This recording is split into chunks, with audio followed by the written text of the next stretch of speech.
Welcome to the Jolly Roger. Today we are going to be roasting a whole spatchcock turkey in preparation of Thanksgiving.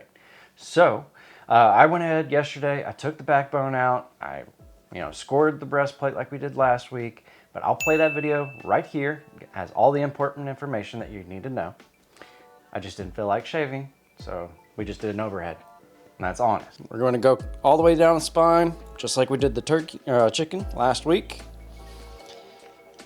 Either side, and what I like to do with these scissors, since the bones are so much bigger on a turkey, is I like to cut the skin first, and that way I have a line to do my gardening shears to come through and cut these bones up after the skin is already cut. Using these are the best way to get through a turkey bone.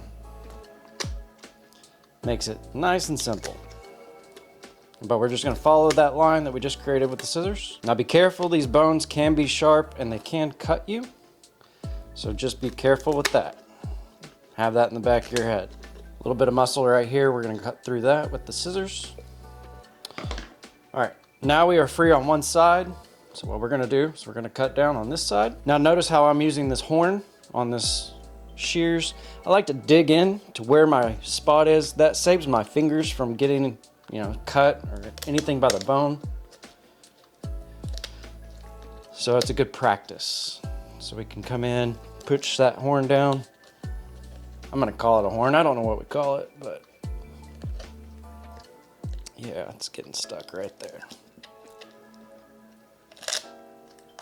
Just like that. And there we are. Spine's removed, spatchcocked, and then just like last week, we're gonna score this little bone plate right here. That's your breastplate. Just take your knife, just do a little cut. Just like that. Then we'll dry the bird.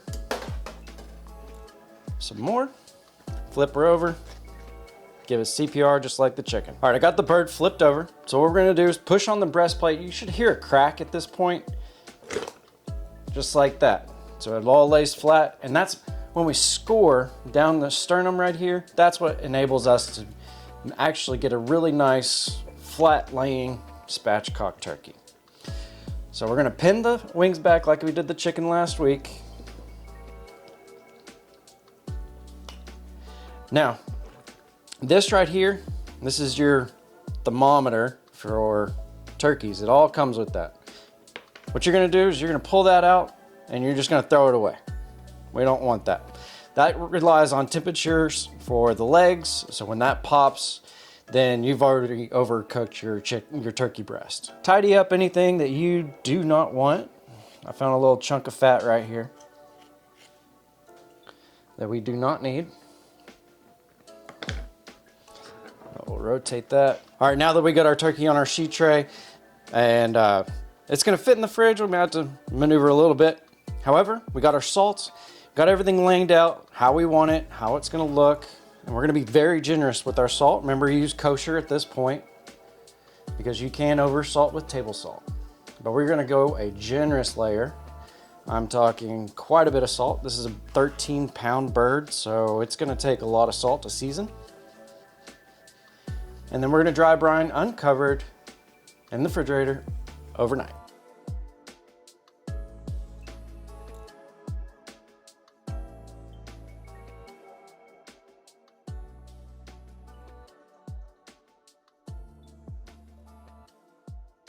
All right, it's ready to go in the fridge. So today, we are going to use butter on our turkey instead of using the avocado oil that we did for the chicken. And we are not seasoning, other than salt, this turkey. I like to have my turkey unseasoned, besides salt seasoned. But I like to have the actual, taste of turkey. So we're and there's so many flavors and so many other sides. Oh yeah, I mean you have so much other stuff with Thanksgiving that just having salt on is plenty. So we're going to put some butter. Lynn's gonna do it in a dish because we do not want to touch the raw bird and then turn it into touching the butter. So thanks. And we left it out on the counter last night. Yep. so it's nice and soft. Nice and soft. We're just gonna smear it all over. You definitely need fat, and that's what helps, gives the skin a good crispiness. There is fat in the skin, however, but not as much as we're about to put on. All right, so now we got our turkey slathered in butter. And since you can see my legs hang off the side and a little bit of the wings hang off the side, so what I have is I have a drip pan underneath on the second shelf of our oven, and that's where, you know, the drippings are gonna fall into that plate, make your oven way easier to clean. And on the front side, I'm gonna put in another little small sheet tray just where it covers the legs. And that'll save you from having to clean your oven. Nobody wants to clean an oven. Definitely not me. Same thing that we're doing this time, using the remote thermometer. We're gonna go into that thickest part of our turkey, and that looks to be right about there. I'm doing it at a 45-degree angle, and I didn't specify last week on why I go at a 45-degree angle, but the reason is because I have an electric burner, or electric heating element, yeah. And we don't want to hit that. So if you go in at a 45-degree angle, that makes the entry level where it's below that, and we don't have that issue. And I can flip the bird around. Thank you. You're welcome. I'm like, you're looking at me. Like I'm supposed to remember what it's called. Okay.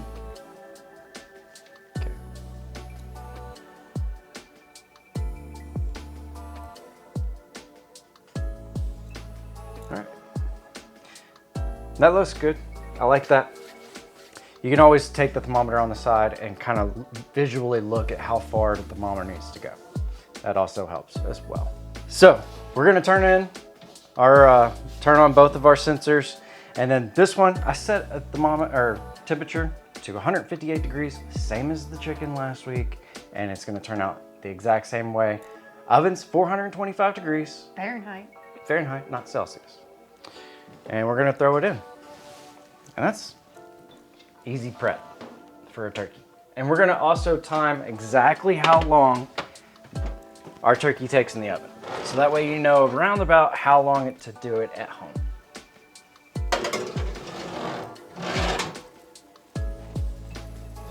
Oh, it's too big again.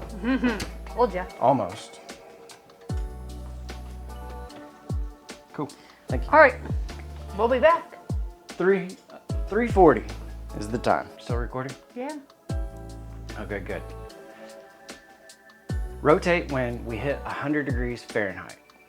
Flip the bird around. Oh, that's hot. It's hot. Oh, it looks gorgeous God. though. All right, I'm closing the oven. Yeah.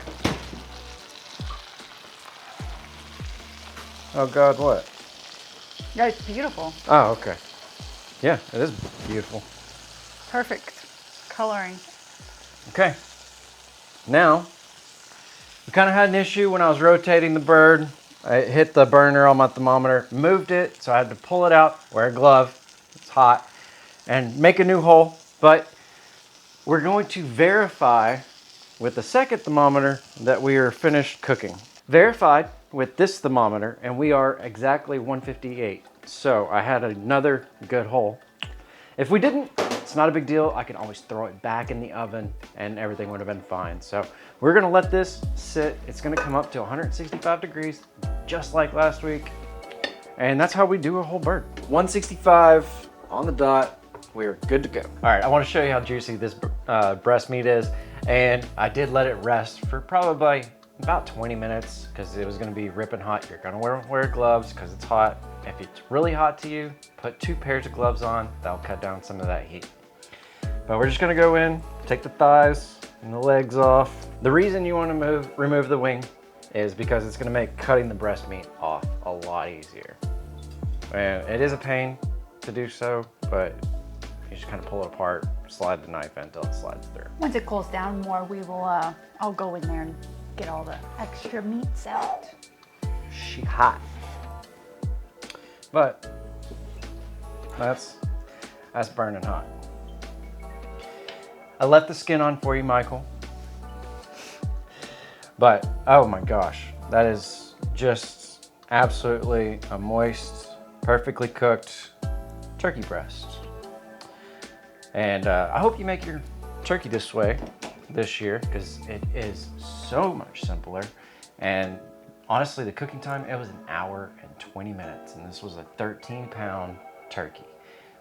You really can't cook a 13-pound turkey that quick, this perfect, using any other method. Nope. I know we've done the upside down Martha Stewart one where we put it on the bread. And that took like 3.5 hours, maybe 4. But this is my favorite method of cooking a whole chicken or turkey. So thank you all for being here. Hope you like, comment, share, subscribe. And I apologize, this is what I wanted to do last week is with the turkey. However, we substituted it with a chicken, but it's the same principle regardless. You could do it with a Cornish hen, you could do it with a, I wouldn't do it with a squab or a quail because they're just not big enough to do this. But a Cornish hen would be perfect with this. A duck you could do this way as well. And thank you, appreciate it. All right, peace out. Oh, we should have tasted it. We'll do that now. Oh, barbaric. Oh my gosh. Perfectly seasoned. All right, peace. The cops are after us. I hear sirens. I did too. Whoop whoop. He's right here. Take him, Bunny. No. We're gonna Bonnie and Clyde this. Okay, Okay, I'm driving. that's fine.